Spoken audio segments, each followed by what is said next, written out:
I'm sharing the screen. Okay. So can you both see the book, the chapter Work Power Energy? Yes. Okay. Now,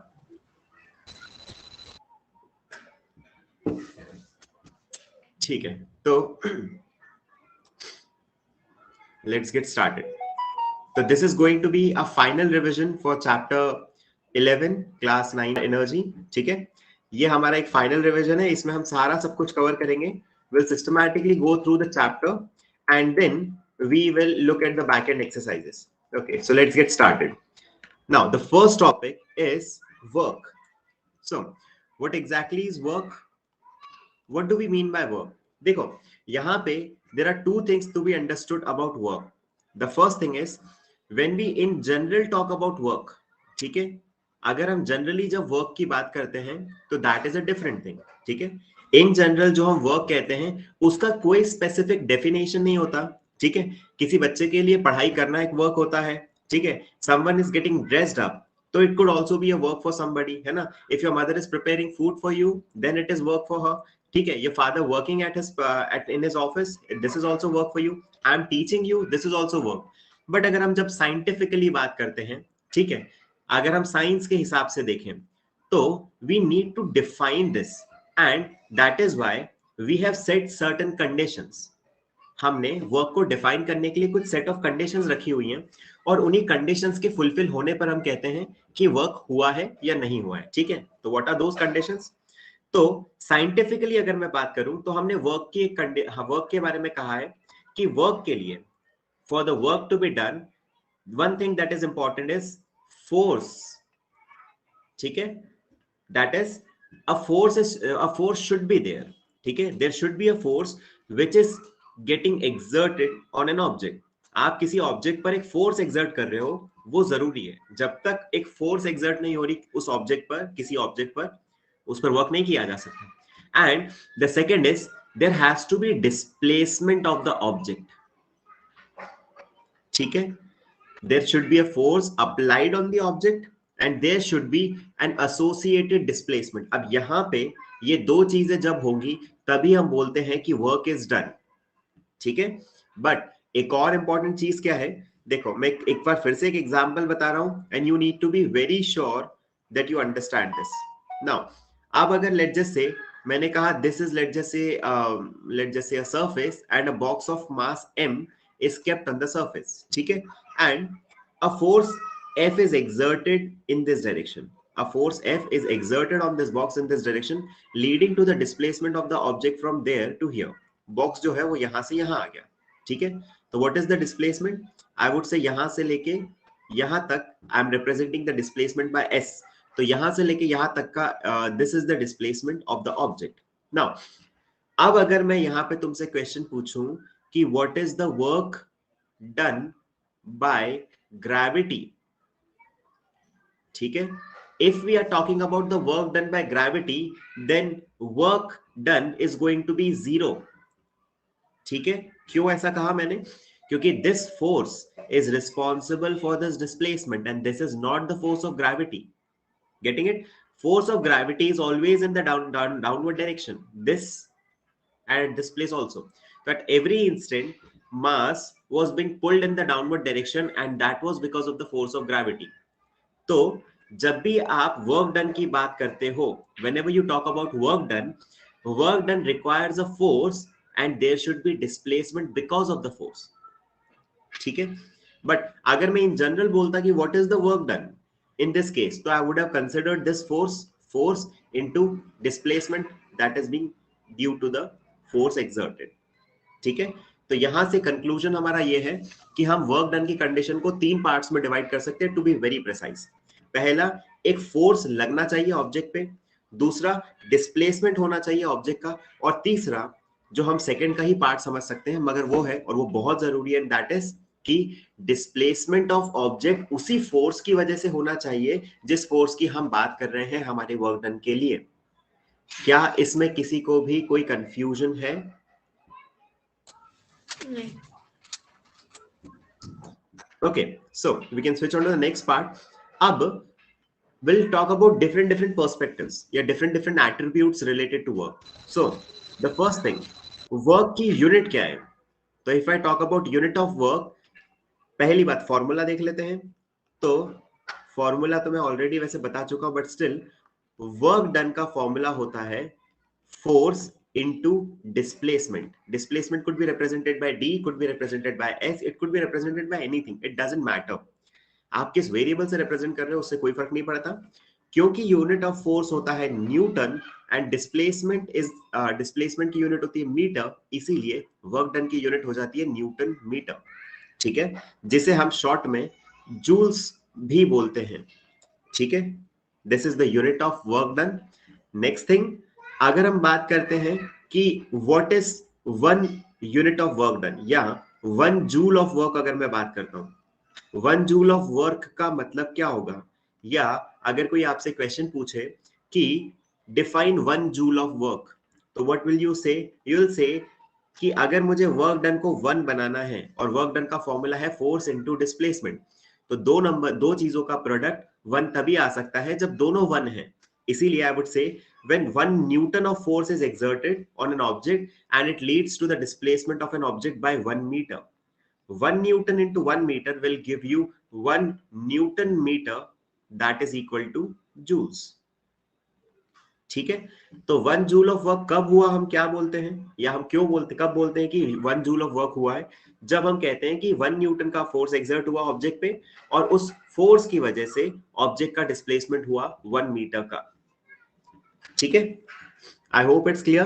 we can switch on to the next part. Now अब हम बात करते हैं cases where work is not done, work is not considered to be done. तो क्या ऐसे cases हो सकते हैं या कंडीशंस हो सकती हैं जहां पर हम कहेंगे कि वर्क इज नॉट डन?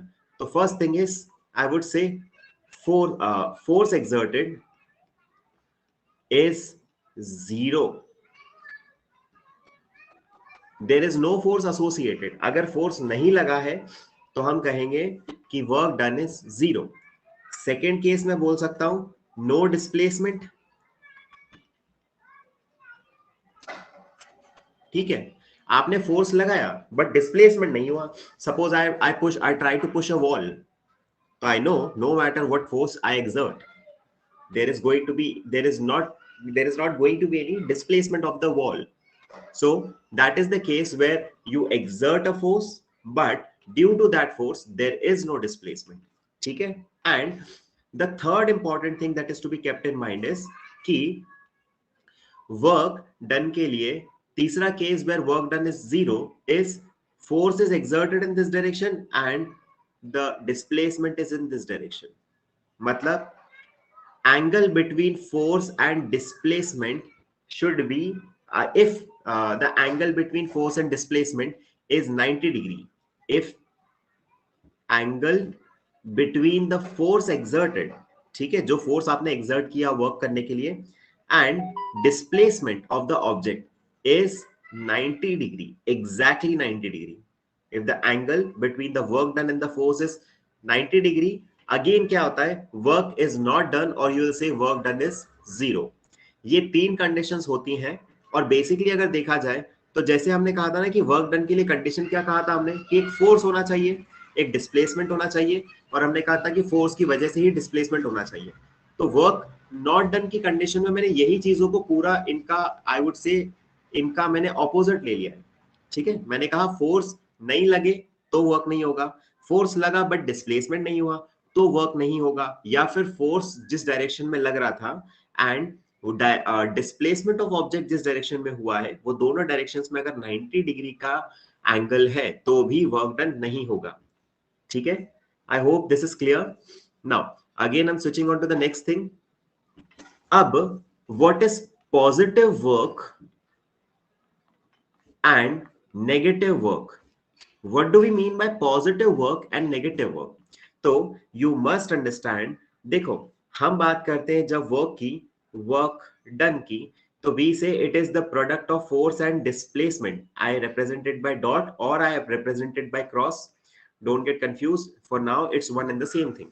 ठीक है, तो यहां पे जब हम बात करते हैं तो फोर्स और displacement is actually a vector quantity, ठीक है। अब देखो यहाँ पे पहली चीज, work done is a scalar quantity, मैं शायद बताना भूल गया, work done is a scalar quantity,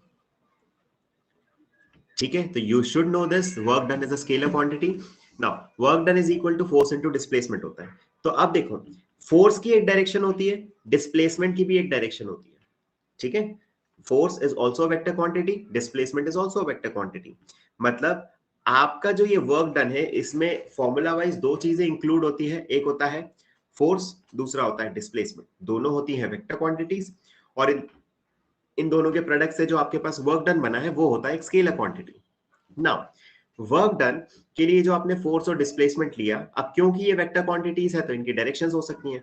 तो केस वन हम ले रहे हैं कि फोर्स की डायरेक्शन एक ये डायरेक्शन है और डिस्प्लेसमेंट भी इसी डायरेक्शन में हुआ है ना। एग्जांपल के लिए ले सकते हैं हम, when you are cycling and you pedal, जब आप पैडल करते हो तो आप फोर्स फॉरवर्ड डायरेक्शन में लगा रहे हो और डिस्प्लेसमेंट भी फॉरवर्ड डायरेक्शन में हो रहा है, ठीक है।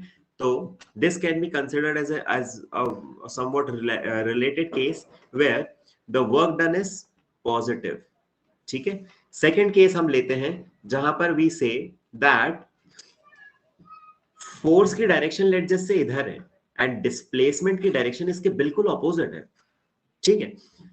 This is the direction of force and this is the direction of displacement. किसी भी डायरेक्शन में किसी भी चीज को ले लो ऐसा, तो angle between them is 180 degree. In this case, angle between force and displacement के बीच में angle जो था वो 0 डिग्री था, ठीक है। तो when the angle between force and displacement is 0 degree, it was positive work, and when the angle between force and displacement is 180 degree, इसका मतलब ये है कि दोनों opposite directions में है, then I say that the work done is negative, ठीक है। तो this is what we mean by positive work and negative work. अब एक क्वेश्चन राइज होता है कि क्या हमेशा 0 डिग्री और 180 डिग्री ही एंगल हो सकता है, इसके बीच में कोई एंगल नहीं हो सकता? तो ऐसा बिल्कुल नहीं है। देखो, there can be a situation that force is in this direction, there is displacement in this direction, ठीक है। फोर्स और डिस्प्लेसमेंट है मगर इनके बीच में कुछ अलग सा एंगल है, there could be a possibility. तो we don't need to focus on that, just know this कि पॉजिटिव वर्क के लिए आप सिंपल ये कह सकते हो दैट एंगल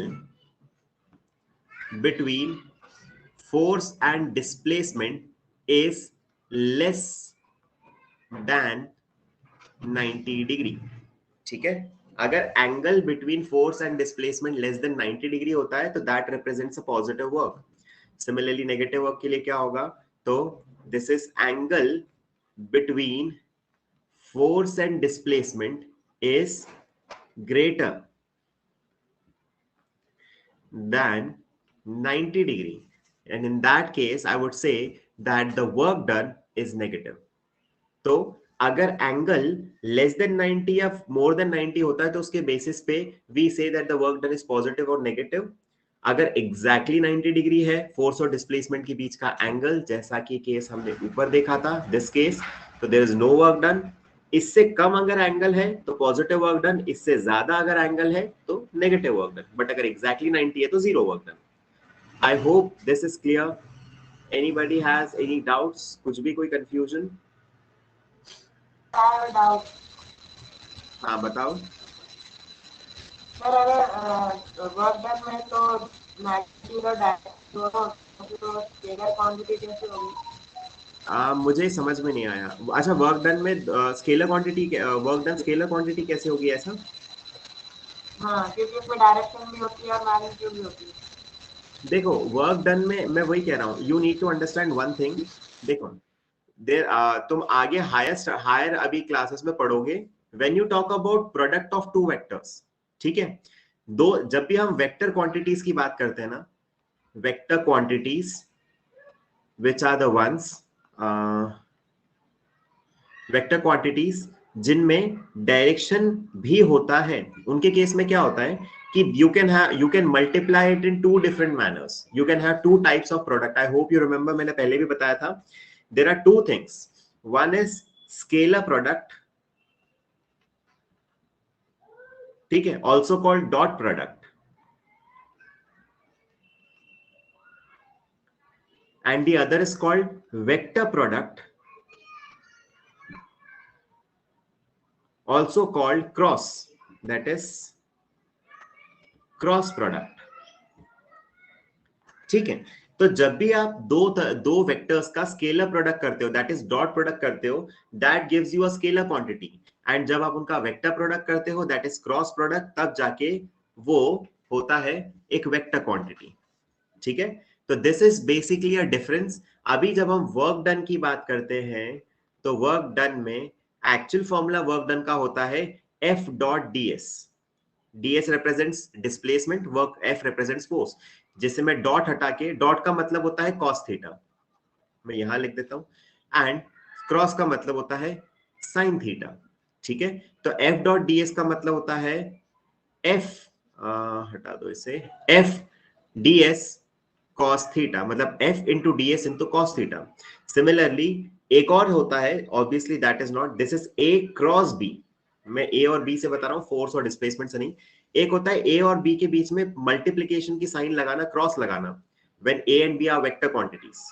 ठीक है, तो उस केस में वो होता है F sorry a into b into sine theta, तो that gives you a vector quantity and this dot product gives you a scalar quantity. Work done में एफ और डीएस के बीच में जो मल्टीप्लीकेशन है, that is a dot product, not a cross product। अभी के लिए तुम बस इतना ही समझ सकते हो, क्योंकि if we go into this, this is a very detailed thing to be discussed। ठीक है, तो we won't go into detail about this, क्योंकि ये चीज वैसे भी तुम्हें 11th में आएगी। ठीक है, 11th से पहले ये चीज तुम्हें नहीं मिलेगी। ठीक है, ये चीजें जब when you will study about vectors in a detailed manner, ठीक है, 11th क्लास में तुम्हें पूरा वेक्टर अलजेब्रा आएगा, एंड पूरा एक चैप्टर है जो इस पे डिवोटेड है, vector algebra and what are vectors, उसके बेसिस पे। So there you'll be going through everything in detail, and you will get to know a lot about dot products and cross products, and also why the two things are there। ठीक है, तो यहाँ पर बस अभी इतना समझो कि जब भी हम वेक्टर क्वांटिटीज को मल्टीप्लाई करते हैं, मल्टीप्लाई करने के दो तरीके हो जाते हैं वहां पे। ठीक है, एक होता है डॉट प्रोडक्ट, एक होता है cross product. Dot product usually आपको स्केलर क्वांटिटी देता है, और क्रॉस प्रोडक्ट आपको यूजुअली वेक्टर क्वांटिटी देता है। बट 9th क्लास के लेवल पे आप इसमें बिल्कुल मत पढ़ो, क्योंकि जब हम नॉर्मली वर्क डन का फॉर्मूला लिखते हैं, तो हम क्या लिख देते हैं, work done is equal to F into D या एफ इंटू एस डिस्प्लेसमेंट।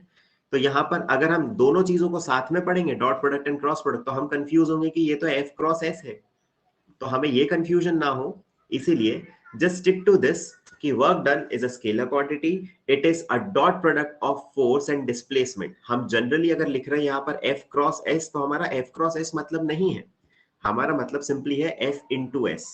जब नॉर्मली ये क्रॉस की साइन को मल्टीप्लीकेशन की साइन समझते हैं, इसका अभी के लिए मतलब बस यही है। ठीक है, एनीथिंग एल्स, कोई confusion? No sir. No sir. Okay, ठीक है, तो आई होप हमने सारी चीजें वर्क से रिलेटेड आई थिंक कवर कर ली है। आई डोंट थिंक इसके अलावा कुछ बचा हुआ है यहाँ पे। इसके अलावा तो नहीं, मुझे नहीं लग रहा कि you have anything in your book, है ना। From the unit to everything we have gone through. Okay, now will talk about energy. तो I think this particular part is completed. Maitri बेटा, कोई भी कंफ्यूजन है क्या इसमें अभी तक के पूरे टॉपिक में? No sir. Okay, good. So अब हम स्टार्ट करते हैं हमारा दूसरा topic, and that is energy. तो एनर्जी क्या होता है ये भी देख लेते हैं। देखो, अगर हम एनर्जी की बात करते हैं, तो ये चीज सबसे पहले समझना, energy is a very general word. ठीक है, इट इज नॉट स्पेसिफिक।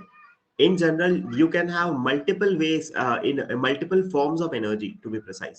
जैसे suppose this online studying that we are doing, it is via a form of energy that is electrical energy। every device that we are using right now are actually running on electrical energy।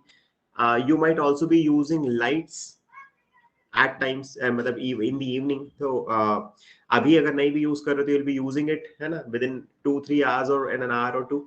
तो that is light energy। Similarly there can be different forms of energy। तो energy, what exactly it is? तो you need to understand this। In simple words, if I try to define energy, I would say it is the capacity, या तुम कह लो ability, ठीक है, to do work.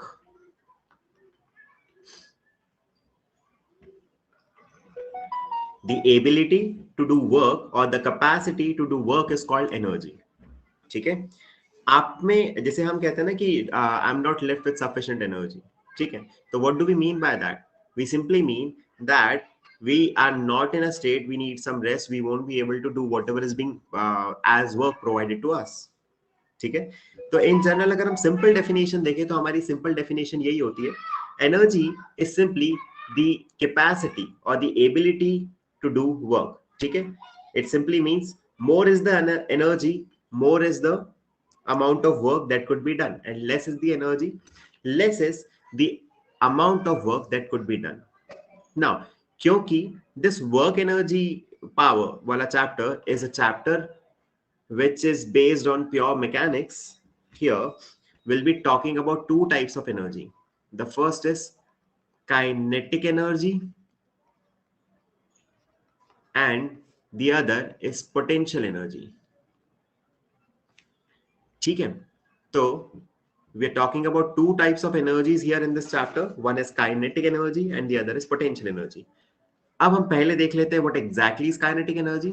So देखो, अब suppose पहले, उससे पहले we need to understand the relation between this work and energy, this work and this energy. What exactly is the relation between work and energy? तो understand this, although ये हम इतने time तक वर्क एंड एनर्जी दोनों जो words हैं वो बहुत अलग अलग तरह से अलग अलग कॉन्टेक्स्ट में यूज करते हुए आए हैं, बट अगर हम डीपर लेवल पे देखें तो इन दोनों का मतलब सेम ही है. ठीक है. You need to understand this. Work की यूनिट होती है जूल्स. अभी हमने देखा था newton metre representing joules. Energy की भी यूनिट होती है जूल्स. ठीक है. एंड अगर दो चीजें ऐसी हैं जिनकी यूनिट्स सेम है तो you can consider that they are two similar type of quantities. Similar भी नहीं, हम कहेंगे सेम क्वांटिटीज है. ठीक है. तो वर्क और एनर्जी हम किसी की भी बात करें, दोनों की यूनिट होती है joules and they both represent the same thing. ठीक है. सिर्फ अलग अलग कॉन्टेक्स्ट में हम बात करते हैं. जैसे अब अगर suppose if I say that I am doing some work, तो ऑब्वियसली जैसे मैंने कहा more is the energy you have, more is the work that you can do, है ना. More is the energy, more is the work that could be done. Lesser is the energy, lesser is the work that could be done. In general they have direct relation. अगर energy ज्यादा है तो ज्यादा काम कर सकते हो, energy कम है तो कम काम कर सकते हो. तो सिंपल वेज में अगर हम देखें तो डायरेक्ट रिलेशन ही चल रहा है. एंड इसीलिए मैं बस बताना चाह रहा हूं, you need to understand this, they are one and the same thing. ठीक है. ओके. नाउ उसके बाद क्या, तो अब because of that we need to understand that whenever there is energy difference, है ना. एनर्जी डिफरेंस का मतलब है कि किसी भी ऑब्जेक्ट में, किसी भी केस में, किसी चीज पर पहले कुछ एनर्जी थी, अब वो एनर्जी कम या ज्यादा हो गई है. There is difference of energy. ठीक है. तो it is all because of some sort of work associated with it. ठीक है.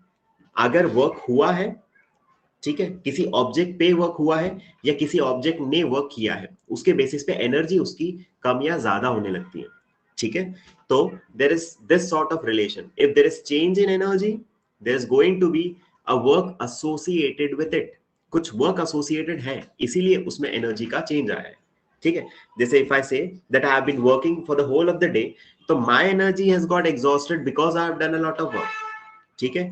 तो this is how it goes. Now अब अगर we switch back to the topic, तो ये मैं इसीलिए कह रहा था क्योंकि effect when we start with this kinetic energy, तो यहां पे what is this kinetic energy.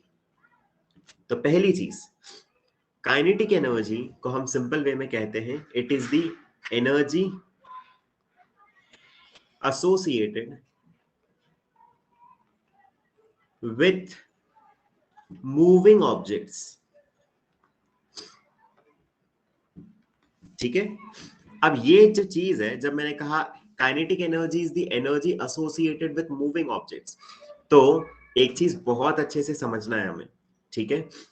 अब अगर एग्जांपल के लिए suppose I have a ball in my hand, the ball is in a state of rest, तो there can be different forms of energy associated with a ball. But अगर मैं ये कह रहा हूं कि I throw a ball, तो since initially the ball was in a state of rest, it did not had any kinetic energy. ठीक है, बट अब क्या हो रहा है, तो यहां पर as I'm throwing the ball while the ball is moving, it has an added on energy associated with it, and that is kinetic energy. Suppose मैंने एक बॉल को थ्रो किया, ठीक है, अब जब मैं एक बॉल को थ्रो करता हूं तो बॉल को थ्रो करने में मुझे अपनी एनर्जी इन्वेस्ट करनी पड़ती है, मुझे अपनी एनर्जी लगानी पड़ती है, मुझे फोर्स लगाना पड़ता है, तभी बॉल को मैं थ्रो कर पाऊंगा. तो ऑब्वियसली मेरी एनर्जी गई है, मेरी एनर्जी कम हुई है, तो वो एनर्जी कहां गई? Where has that energy went? So that energy is actually stored in the ball in the form of its kinetic energy. और ये जब मैं कहता हूं कि बॉल में स्टोर हुई है काइनेटिक एनर्जी, तो इससे मेरा ये बिल्कुल मतलब नहीं है कि वो बॉल के अंदर की एनर्जी बढ़ गई, नहीं. Just because the ball is in a state of motion, वो उसके एक स्टेट की वजह से है. कंफ्यूज कभी मत होना इस चीज में. जब हम बोलते हैं काइनेटिक एनर्जी, तो काइनेटिक एनर्जी से हमारा मतलब होता है, जैसे तुमने लॉज ऑफ मोशन वाला चैप्टर देखा होगा, तो उसमें हमने देखा था, उसमें obviously you would have seen कि object can be in a state of rest और in a state of motion. ठीक है, तो when an object is in a state of rest, ठीक है, and object has some sort of energy, it's internal energy. ठीक है, and when an object is in a state of motion, तब भी उसकी जो इंटरनल एनर्जी जो पहले थी जब वो रेस्ट में था, उसके कंपैरिजन में वो अभी भी वैसे ही है. बट क्योंकि उसका स्टेट चेंज हो चुका है, पहले वो रेस्ट में था, अब वो मूव कर रहा है, तो जस्ट बिकॉज उसका स्टेट ऑफ मोशन है, वो उस मोशन की वजह से उसके पास एनर्जी है, जो जब तक उसका मोशन रहेगा तब तक एनर्जी रहेगी, मोशन खत्म, एनर्जी खत्म, बात खत्म, काइनेटिक एनर्जी का कोई रोल नहीं बचेगा. ठीक है, I hope it's clear. Kinetic energy is the energy associated with state of object. State मतलब state of rest, state of motion. Inertia of rest, inertia of motion पढ़ा होगा सेकंड वाले चैप्टर में फिजिक्स के, वो स्टेट की हम बात कर रहे हैं. ठीक है, तो अगर एक ऑब्जेक्ट मूवमेंट में है, अगर एक ऑब्जेक्ट मूव कर रहा है, तो इसका मतलब ये है कि just because he it is in a state of motion, it has kinetic energy. जब तक वो मोशन में रहेगा, उसके मोशन वाले स्टेट की वजह से उसके पास काइनेटिक एनर्जी होगी, और अगर नहीं, जैसे ही वो रुकेगा तो उसकी काइनेटिक एनर्जी खत्म हो जाएगी, मगर जो उसकी पहले से इंटरनल एनर्जी थी तो वो सेम रहेगी. I hope there isn't any confusion related to this. Now, I'm directly switching on to how to derive this kinetic energy का formula. तो इससे पहले जब हम बार बार ये देख रहे थे कि work done and energy, work and energy are like one and the same thing, तो वो इसीलिए देख रहे थे. ठीक है, क्योंकि यहाँ पे when we talk about deriving this, we'll be using the same thing. Now, देखो कैसे derive करेंगे. Suppose मैं कहता हूँ कि I have a ball, ठीक है, and I throw a ball. तो what exactly has happened? I have exerted some sort of force on the object. ठीक है, एग्जाम्पल ले लेते हैं. Let just say I have a ball of mass m kg. ठीक है, and initially this ball is in a state of rest and I throw this ball. मैंने इस ball को थ्रो किया, तो obviously I have done some work, and what is the amount of work that I have done? तो I would say amount of work is going to be the force that I have exerted and the displacement of this ball. ठीक है, क्योंकि मैं अभी ball की बात नहीं कर रहा हूं, मैं बात कर रहा हूं कि मैंने कितना फोर्स लगाया. ठीक है, मैंने कितना वर्क डन किया. तो if I talk about the work done by me, तो I am saying what is my work done. There is a force exerted by me on the ball, जिसकी वजह से मैं उसे फेंक पाया हूं. एंड दूसरा is there is displacement of the ball. Obviously ball मुझसे दूर गई है. ठीक है, I'm not calculating right now कि what is the displacement, but it's just a simple thing to be focused on. So work done is force into displacement. ठीक है, this is the force that I've exerted and the displacement of the ball. Now, what do we mean by force? Second law of motion बोलता है कि force होता है mass into acceleration. तो force की जगह mass into acceleration into F into S का मतलब है force is equal to mass into acceleration. And this is displacement again. ठीक है, now what I'm doing is, now we are going back to the first chapter of motion. जब हमने यहां पर देखा था, एक इक्वेशन थी हमारी, थर्ड इक्वेशन ऑफ मोशन. हमारी थ्री इक्वेशंस ऑफ मोशन थी. v is equal to u plus at, S is equal to ut plus half at square and v square is equal to u square plus 2as. So we are considering this third equation of motion. ठीक है? Why are we considering this third equation of motion in this case? Why are we not considering the second equation of motion? देखो दोनों cases में s है. S represents the same displacement. What I'm trying to do here is I'm trying to replace this s. I can also replace this using s की जगह s की value होती है ut plus half at square. मैं यहाँ पर लिख सकता हूँ ut plus half at square. But we need to understand we are talking about kinetic energy. Kinetic energy is energy associated with movement. अगर कोई ऑब्जेक्ट मूव कर रहा है तो उसका मूवमेंट कितना हो रहा है वो चीज बताने के लिए सबसे बेस्ट चीज होती है उसकी वेलोसिटी. ठीक है? वेलोसिटी का तो यहाँ कोई लेना देना है नहीं. It's just initial velocity in this formula, the whole formula. But in this formula, I have velocity. This is final velocity and this is initial velocity. So this is the formula. This third equation of motion represents a formula which has both the velocities, initial also and final also. And as I'm trying to derive kinetic energy, जिसके definition में मैंने ये लिखा कि it is the energy associated with moving objects. तो movement को बताने का best तरीका होता है उसकी velocity, and that is why I'm considering this third equation of motion. कैसे कंसिडर कर रहे हैं? तो I am trying to find the value of s here and then I will put it here. तो this is v square, u को इधर ले आया u स्क्वायर, तो this becomes v square minus u square is equal to 2as. s की value मैंने निकाली, that is v square minus u square upon 2a. ठीक है? तो this is the value that I am putting it here. तो work done is equal to mass into acceleration को मैं a से लिख रहा हूं इनटू डिस्प्लेसमेंट की जगह मैंने ये वैल्यू पुट कर दी. That is v square minus u square upon 2a. A से a cancel हो गया. That gives you m into v square minus u square upon 2. जिसे हम ऐसा भी लिख सकते हैं 1 by 2 into m into v square minus u square. तो this is the work done by me. ठीक है? This is the work done by me on the ball जिसे मैंने थ्रो किया था. तो और जैसा हमने कहा था कि अब अगर मैंने कहा कि मैंने बॉल को थ्रो किया है, तो हमने इस एग्जांपल में क्या कहा था कि मैंने वर्क किया है, मैंने अपनी एनर्जी लगाई है, वो एनर्जी कहाँ गई? तो वो एनर्जी अब उस बॉल के पास है in the form of its kinetic energy. मतलब जितना मैंने फोर्स लगाया है उतनी काइनेटिक एनर्जी है उस बॉल के पास. That is why. और मैं हमने देखा भी था वर्क की यूनिट या फिर एनर्जी की यूनिट दोनों है जूल्स. इसीलिए in this case, this work done represents the kinetic energy of the ball, and that is why kinetic energy का formula हो गया 1 by 2 m into v square minus u square. And this is the derivation of kinetic energy of a moving object. इसको precisely हम इस तरह से देखते हैं. Suppose if I say कि if the object, and in this case the ball, is initially at rest. अगर मैं कहता हूं कि ये जो बॉल थी that was initially at rest, तो इस केस में u रिप्रेजेंट्स इनिशियल वेलोसिटी जो जीरो हो जाएगी. देन फॉर्मूला हमारा बन जाता है kinetic energy is equal to 1 by 2 into m into v square minus 0 square.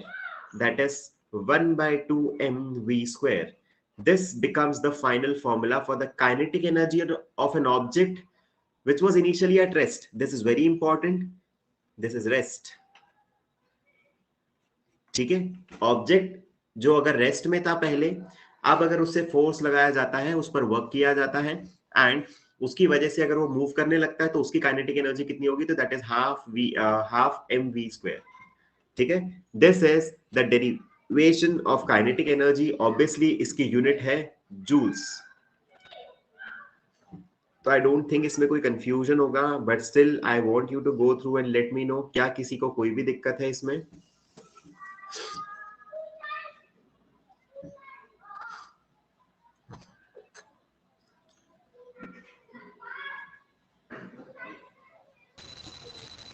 Okay, मैथ्री बेटा कोई दिक्कत है इसमें? No sir. ओके, चलो that's good. We are good to go here. Okay, so I think kinetic energy का concept कैसे आया, what exactly is kinetic energy, उसका डेरिवेशन क्या है, उसका वर्क डन से रिलेशन क्या है, वर्क और एनर्जी में इन जनरल क्या रिलेशन होता है, ये सारी चीजें आई थिंक हम पूरी तरह से देख चुके हैं. Now we can talk about the next form of energy, मैंने कहा था हम दो तरह की एनर्जी की बात करेंगे, एक was kinetic energy, the second was potential energy. अब देखते हैं पोटेंशियल एनर्जी क्या होता है। चलो let's see potential energy. Suppose if I talk about potential energy, in short I'm writing it as PE. now what is potential energy? Shreyas बेटा ध्यान से सुनना, ठीक है। देखो अगर मैं पोटेंशियल की बात कर रहा हूं, अगर हम जनरली सिर्फ पोटेंशियल वर्ड के बारे में ध्यान दें तो हमारा मतलब होता है पोटेंशियल क्या होता है। तो पोटेंशियल का हमारा मतलब होता है कि आप में, हम जैसे इन जनरल कहते हैं कि एक बच्चे में कितना पोटेंशियल है, आपका कितना पोटेंशियल है, इस गाड़ी का कितना पोटेंशियल है, इस चीज का कितना पोटेंशियल है ना। तो जैसे तुमने कहा था it is the hidden value, है ना, in terms of the amount of work that it could do, है ना, in terms of the energy, है ना, the hidden energy. But in general I would से पोटेंशियल एनर्जी इज, ठीक है, it could be generally said that it is a hidden energy, it is the energy which is unexplored, ठीक है। but here in mechanics, here in physics, if I talk about potential energy, तो potential energy क्या होती है? देखो पहली चीज हमें समझना पड़ेगा, पोटेंशियल एनर्जी जनरेट जब होती है, ठीक है, या किसी ऑब्जेक्ट के पास जब पोटेंशियल एनर्जी होती है, तो that is because it is actually resisting some sort of force, ठीक है।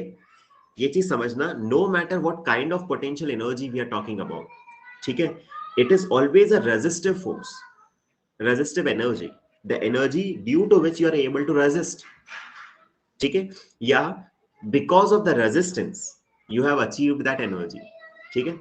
अभी हम प्रॉपरली डेफिनेशन देखेंगे, you don't need to get confused, हम बस इन जनरल बात कर रहे हैं, ठीक है। पहली चीज, पोटेंशियल एनर्जी बहुत अलग अलग तरह की होती है, ठीक है। जैसे हम दो सिंपल एग्जांपल अगर देखें तो जैसे मैं कहूं gravitational potential energy, gravitational potential energy, और एक होती है स्प्रिंग।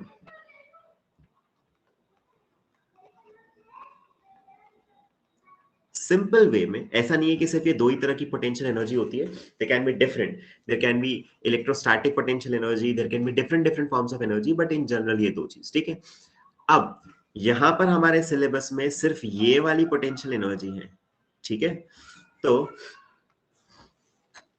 अब इसको अगर मैं एकदम स्टेटमेंट के हिसाब से अगर लिख के तुम्हें बताऊं, तो अगर ऐसे सपोज मुझे कहा कि डिफाइन पोटेंशियल एनर्जी, और मुझे एक लाइन में डेफिनेशन नहीं देना, but I need a descriptive definition of potential energy, तो आई वुड से कि if I am talking about gravitational potential energy, तो मैं कहता हूं gravitational potential energy, it is the potential energy, yeah, it is the energy stored in an object when it is the energy stored in an object when it is acted upon by a force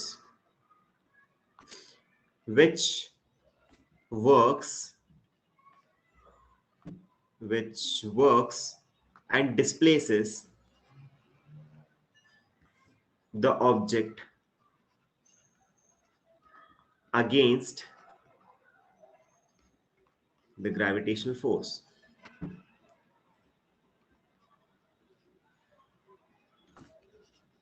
ठीक है, अब इस definition को थोड़ा सा पढ़ते हैं, ये मैंने अपनी तरफ से क्यों बनाई डेफिनेशन। मैंने कहा ग्रेविटेशनल पोटेंशियल एनर्जी, या इन जनरल हमारे सिलेबस में अभी जो पोटेंशियल एनर्जी है, it is the energy stored in an object, एक ऑब्जेक्ट में वो एनर्जी जो स्टोर हो रही है when it is acted upon bye a force which works and displaces the object against gravitational force. तो मैंने कहा ग्रेविटेशनल फोर्स नीचे लग रहा है, नीचे के हमें पता है हमेशा earth has gravitational force and it always tries to pull everything towards its center, ठीक है। gravitational force is a force which always acts towards the center of the earth, है ना, वो हर चीज को अर्थ के सेंटर की तरफ खींच रहा है। तो हमने कहा कि ये एक ऐसी एनर्जी है जो किसी ऑब्जेक्ट में स्टोर हो जाती है, कब? जब उस ऑब्जेक्ट पर कोई फोर्स लगता है। ग्रेविटेशनल फोर्स नहीं लग रहा, ग्रेविटेशनल फोर्स तो हर ऑब्जेक्ट पर पूरे टाइम लगता रहता है, बट हम कह रहे हैं कि एक ऑब्जेक्ट पर फोर्स लगा and due to that force object पे वर्क हुआ है, मतलब ऑब्वियसली वर्क हुआ है तभी फोर्स लगा है, वर्क हुआ है, वो डिस्प्लेस हुआ है अगेंस्ट ग्रेविटेशनल फोर्स। अब ग्रेविटेशनल फोर्स नीचे लग रहा है, उसके अगेंस्ट ऑब्जेक्ट ऊपर की तरफ बढ़ा है, ठीक है। और इसे अगर मैं सबसे सिंपल वे में और बहुत सिंपल वे में अगर मैं कहूं और बहुत छोटी डेफिनेशन कहूं तो मैं कहूंगा it is the energy associated with position of object. It is the energy associated with position of the object above the ground या above the surface of the earth.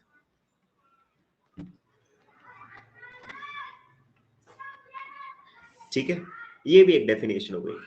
अब हम इसे थोड़ा सा एक एग्जाम्पल से समझ लेते हैं, ठीक है। तो हम जस्ट सेक, मैं इसे मिनिमाइज करके और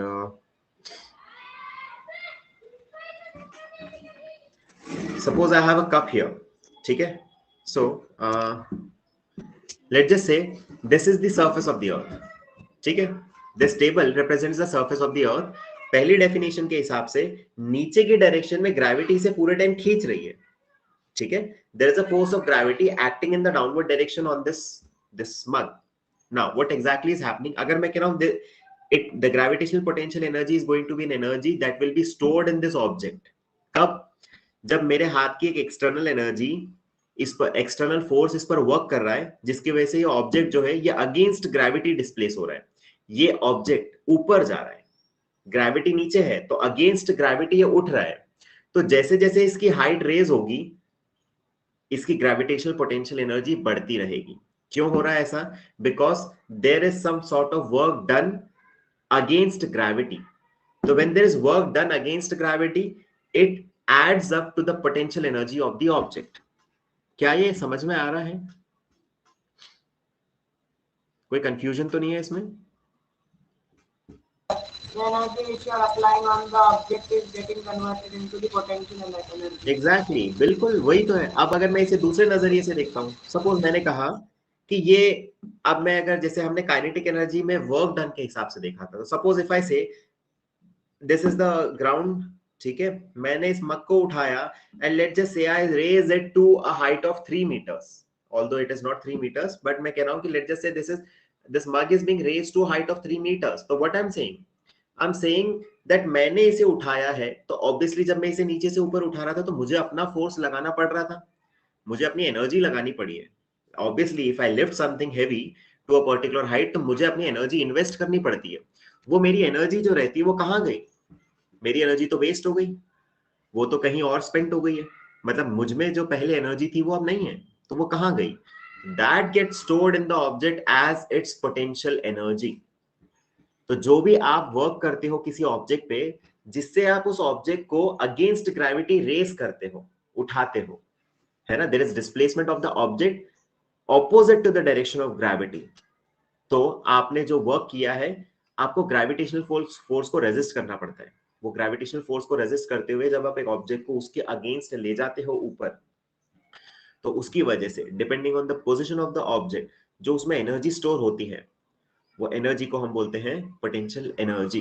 क्या इसमें किसी भी तरह का कोई कंफ्यूजन है? मैत्री बेटा, कोई दिक्कत है? कोई confusion? Okay, good then. We can switch on to the blackboard again. So these are the two definitions that are created for you so as to make it sound better।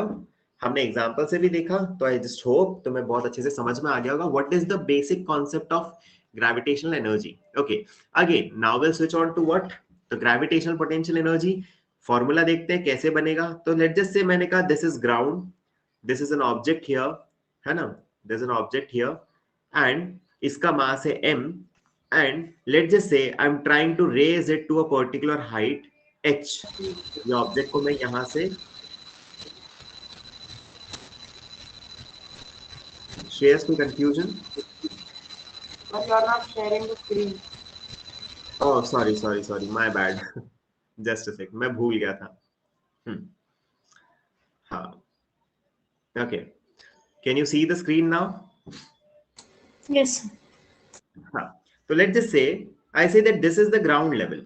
ये ground पर एक object रखा हुआ है जिसका मास है m, and let's just say I am here and I am applying some force and I am trying to lift this object, और मैं इसे उठा के यहां तक ले आता हूं, and let's just say I have something here on which I can keep it. There is something here on which I can keep it. तो एक ग्राउंड सरफेस से h मीटर ऊपर, यहीं तक h मीटर ले लो, इतने पे यहाँ पर कुछ रखा हुआ था जिसपे मैंने इस ऑब्जेक्ट को उठा के और यहां रख दिया। तो अब यहां पर बात करते हैं again work done by me. What is the work done in this case? तो ऑब्वियसली हमें फिर से पता है वर्क डन का फॉर्मूला होता है फोर्स इनटू डिस्प्लेसमेंट। फोर्स किसने लगाया? Let's just say I am lifting it from the ground and I am putting it here, this same object, ठीक है। तो मैं अगर इस ऑब्जेक्ट को यहां पर रख रहा हूं तो मैंने फोर्स लगाया, what is the force that I have exerted? तो ऑब्वियसली इस पर नीचे एक mg का फोर्स लग रहा था, this is the force of gravity. बेटा मैत्री, अभी तुमने ग्रेविटी वाला चैप्टर नहीं पढ़ा है तो you might be confused, but just understand this is the force of gravity, the mass of the object into gravity, this is gravitational acceleration, you will get to know about it। तो ये force है जो नीचे लगता है object पे। अब उस पे नीचे अगर कोई फोर्स लग रहा है, ठीक है, तो you know even if you would have played tug of war, तो यू नो दैट अगर ऑपोजिट डायरेक्शन में कोई फोर्स लग रहा है और आपको अगर उसको अपनी तरफ खींचना है तो जितना फोर्स उधर लग रहा है उतना आपको इधर लगाना पड़ेगा, then you will be able to displace it towards you. तो इसी तरह से ग्रेविटी नीचे की तरफ फोर्स लगा रही है इस ऑब्जेक्ट में, मैं जब इसे उठाऊंगा तो मुझे क्या करना पड़ेगा? मुझे इतना ही फोर्स, इससे ज्यादा फोर्स नहीं लगाना पड़ेगा, बट इतना ही फोर्स लगाना पड़ेगा so that now this object has no overall force in the downward direction. नीचे फोर्स mg लग रहा था इस पर, मैंने भी mg इतना ऊपर फोर्स लगाया, जिसकी वजह से क्या हुआ? Now I can lift this object. अब मैं इस ऑब्जेक्ट को लिफ्ट करके इसे h मीटर ऊपर ले गया। तो पहली बात मैंने फोर्स लगाया mg इतना, तो फोर्स इज mg, और मैंने इसे कितना ऊपर तक ले गया? तो इसका टोटल डिस्प्लेसमेंट जो है वो लेट जस्ट से मैंने कहा h meter, and h represents कितना मीटर अबव द ग्राउंड। तो दैट इज व्हाई डिस्प्लेसमेंट की जगह मैंने लिख दिया h, एंड वर्क डन, अभी जैसे मैंने कहा था कि if I am doing some work against gravity, work done by me, energy spent by me will be stored in the object as its potential energy. So this work done is equivalent to potential energy. So I would say potential energy is equal to formula है mgh, as simple as that.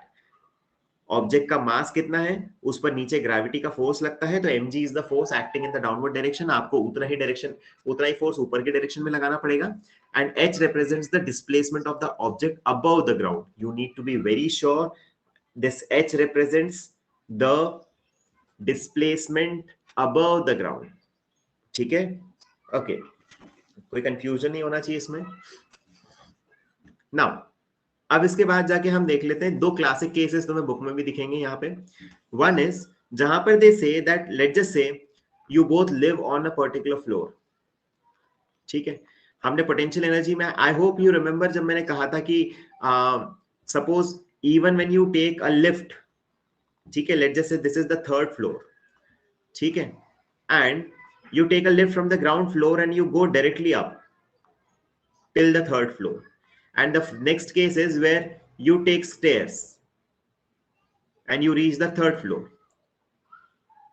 ठीक है।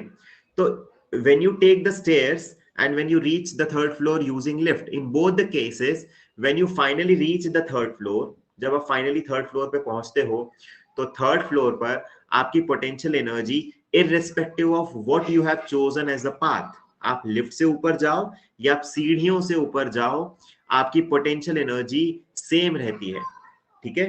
Potential energy at a particular height is always the same, no matter आप कितना ऊपर जा रहे हो, मतलब कौन से रास्ते से ऊपर जा रहे हो, आप एस्केलेटर ले रहे हो, आप लिफ्ट ले रहे हो, या आप सीढ़ियां चढ़ते हुए जा रहे हो, ठीक है। ये हमने पहले भी देखा था एंड मैंने पहले भी बताया था, जब हम सीढ़ियां चढ़ते हैं तो there are two directional movements, ठीक है। One is in the upward movement जिसमें हम रेजिस्ट करते हैं ग्रेविटी के नीचे वाले पुल को, और एक हमारा फॉरवर्ड मूवमेंट होता है इस डायरेक्शन में, ठीक है। अब ये जैसे मैंने, इफ यू वुड रिमेंबर, जब मैंने कहा था कि कौन कौन के से केसेस में वर्क डन नहीं होता, तो अगर मैंने कहा था कि अगर डिस्प्लेसमेंट और फोर्स में 90 डिग्री का एंगल हो तो वर्क डन नहीं होता, तो यहां पर भी अगर मैं देखूं तो forward part of my movement and the force that the gravity is exerting in the downward direction or the force that I will exert against gravity, इस केस से देखो या इससे देखो, फॉरवर्ड मूवमेंट से इसमें 90 डिग्री एंगल आ रहा है, तो मतलब आपके फॉरवर्ड मूवमेंट के टाइम पे आपका कोई वर्क डन नहीं होगा, वर्क डन अगेंस्ट ग्रेविटी नहीं होगा. दैट इज व्हाई आप लिफ्ट से जाओ सीधे सीधे सीधे ऊपर, या आप सीढ़ियां चढ़ते हुए जाओ step by step by step, in both the cases potential energy या gravitational potential energy that is due to the work done against gravity, वो दोनों at a particular height same होता है. आई होप इसमें कोई कंफ्यूजन नहीं होगा. Potential energy में क्या कोई दिक्कत है? No, sir. ओके, हम ऑलरेडी देख चुके थे. Okay, so I think now उसके बाद जाके हमने एक और चीज जो देखी थी, एंड दैट वाज, देखो we have gone through this kinetic energy, we have also gone through potential energy, and now we ठीक है, now there was a question that we raised on the last day also, that are various energies interconvertible. तो obviously हमने इसका answer देखा था, yes, energy is interconvertible.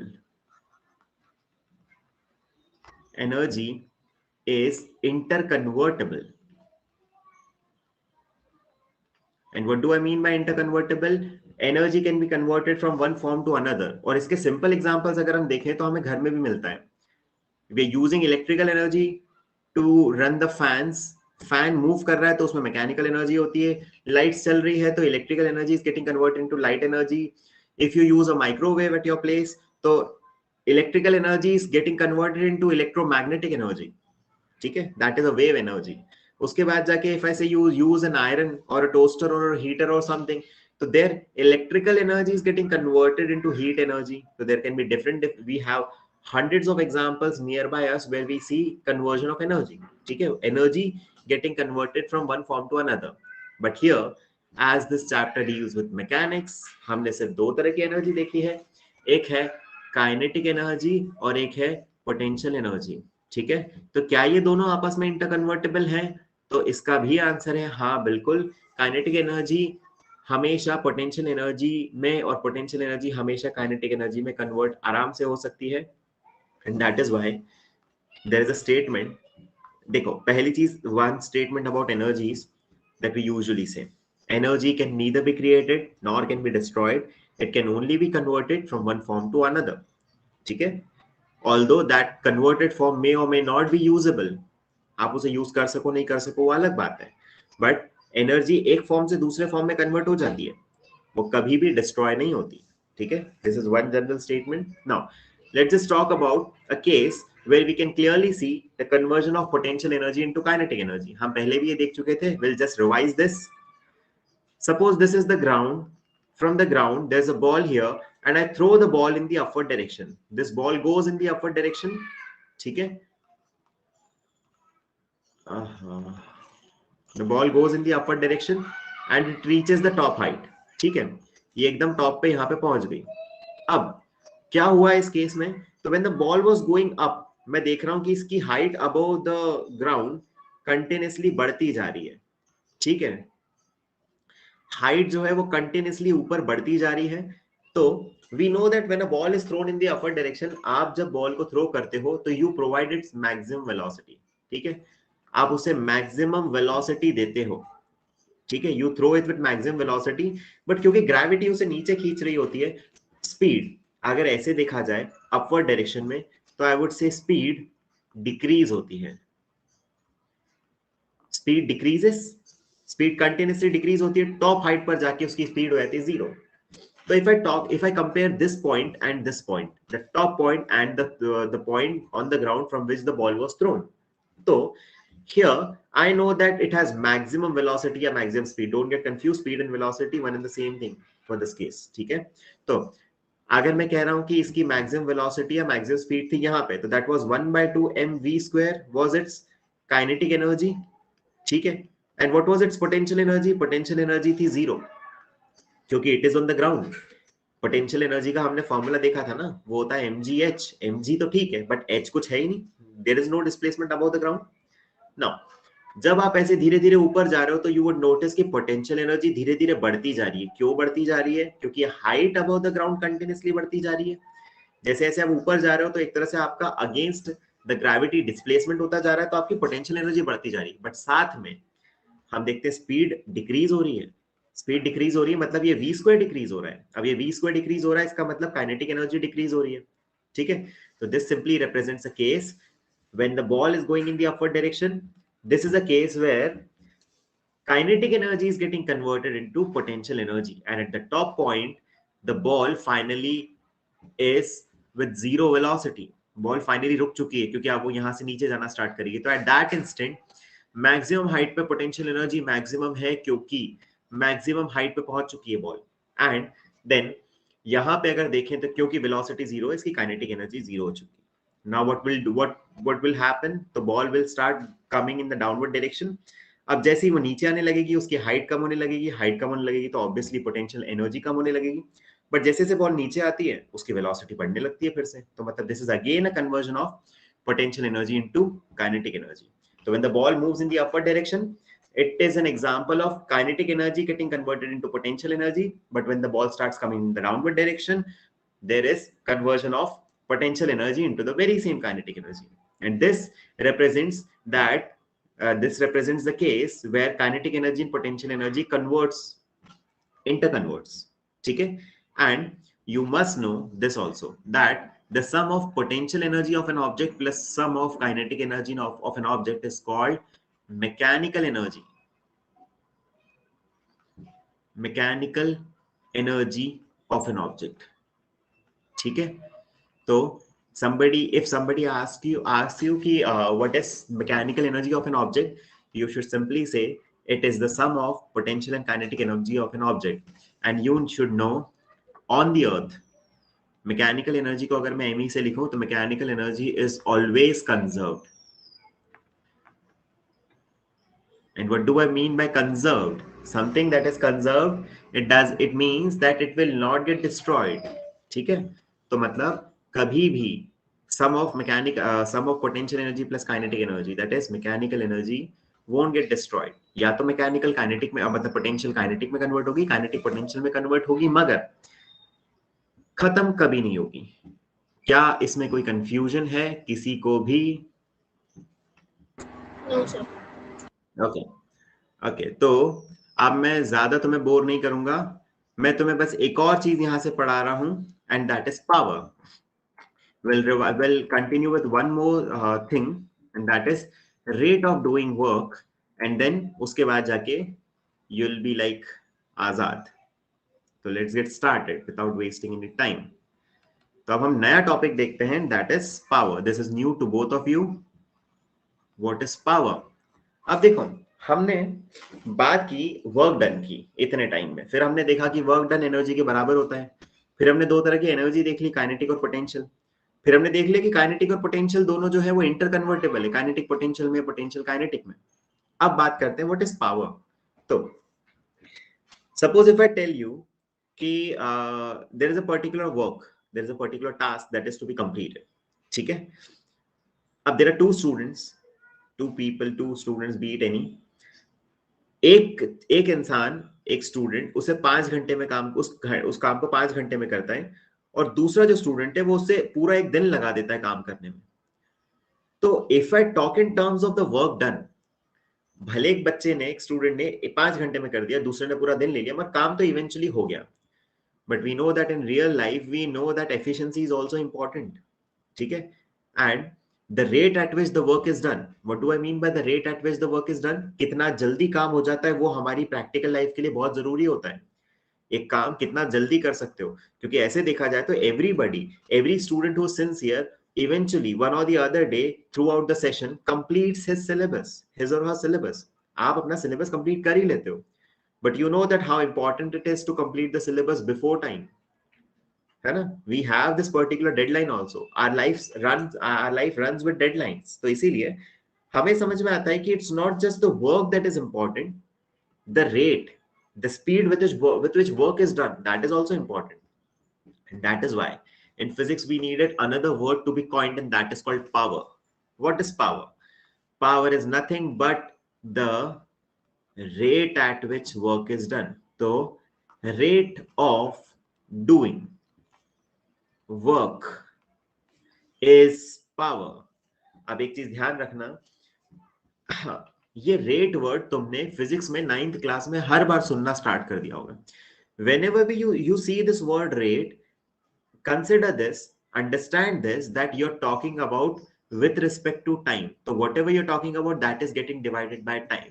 ठीक है, जैसे हमने कहा rate of change of displacement, ठीक है, तो उसमें हमने कहा डिस्प्लेसमेंट का चेंज d अपॉन t, उसे हमने कह दिया velocity.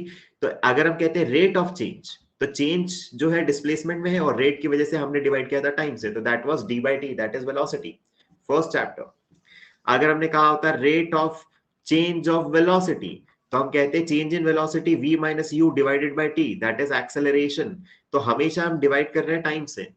What is this? This rate represents with respect to time. Rate word का इन जनरल हमारे पास मतलब होता है with respect to time, time के रिस्पेक्ट में, ठीक है। Same goes with power. Power के लिए मैंने कहा रेट ऑफ डूइंग वर्क, तो मतलब आप विथ रिस्पेक्ट टू टाइम कितना वर्क कर रहे हो, that is why work done, आपने कितना काम किया divided by time taken, that is the simple formula for power. कितना पावर है तो आपने कितना काम किया और उस काम को करने में कितना टाइम ले लिया, that is the simple classic definition of power. ठीक है, वर्क डन की यूनिट क्या होती है, तो आई नो वर्क डन और एनर्जी दोनों की यूनिट्स जूल्स होती है, एंड टाइम की यूनिट होती है seconds. Will only deal in terms of this SI unit. तो पावर की यूनिट जो हो जाती है, पावर कि इस तरह से देखें यूनिट, तो क्योंकि मुझे फॉर्मूला पता है, मुझे यूनिट भी पता होनी चाहिए, and that is joules per second. ठीक है, this is the unit. Power की यूनिट की बात करें तो this is joules per second. I hope this is clear. कैसे आइए डेफिनेशन से यूनिट। नाउ अब एक और चीज लेट, जिससे अगर वो कहते हैं, एक और बात, जूल्स पर सेकेंड को हम वॉट भी बोलते हैं। ठीक है, WATT ऐसे ले लो करिए। ठीक है, तो joules per second is also represented as watt. Now what is watt, तो 1 जूल पर सेकेंड। अब अगर कोई पूछे define power of 1 watt, 1 watt of power, तो जैसे हमने कहा वॉट का मतलब है जूल्स पर सेकेंड, मतलब 1 वॉट का मतलब 1 जूल पर सेकेंड। तो इसका मतलब है कि इफ 1 जूल और work is done in 1 second, if 1 joule का काम करने में आप 1 सेकेंड लेते हो, या 1 सेकेंड में आप 1 जूल का काम करते हो, तो there in that case the power is said to be 1 watt या 1 joule per second. I hope इसमें कोई कंफ्यूजन नहीं होगा, किसी भी तरह की कोई दिक्कत नहीं होगी। क्या इसमें कोई प्रॉब्लम है? Okay, very good. ठीक है देन, ओके। अब देखो, everything that I taught you right now, rate of doing work and everything, it is given here in the book. This is power is the work done, that is the work that you do, and कितना time आपने लिया, that is why power P से represent होता है, that is W by T. Unit of power is watt in the honor of James Watt. ठीक है, James Watt was a scientist. ठीक है, now यहाँ पे उसके बाद जाके अगर हम देखें तो 1 joule per second, 1 watt is equal to 1 joule per second, this becomes a unit. But the thing is, this joules per second or this unit of watt is a very small unit, and that is why what we do is we use bigger units. जैसे 1 kilowatt. अब 1 kilowatt मतलब जैसे हम कहते हैं 1 kilogram, तो kilogram का मतलब होता है 1000 ग्राम्स। ठीक है, दिस किलो represents 1000, तो किलोवाट मतलब 1000 वॉट। 1 किलोवाट को आप स्मॉल के W से भी लिखते हो, दैट represents 1000 वॉट, और 1000 वॉट मतलब 1000 जूल सेकेंड। ठीक है, these are like higher and larger units of energy. ठीक है, तो this is it. यहाँ पे जाके we are winding this chapter, क्योंकि इसके बाद जाके सिर्फ एक चीज बची है, although it's very interesting. ठीक है, commercial unit of energy, that is an interesting topic,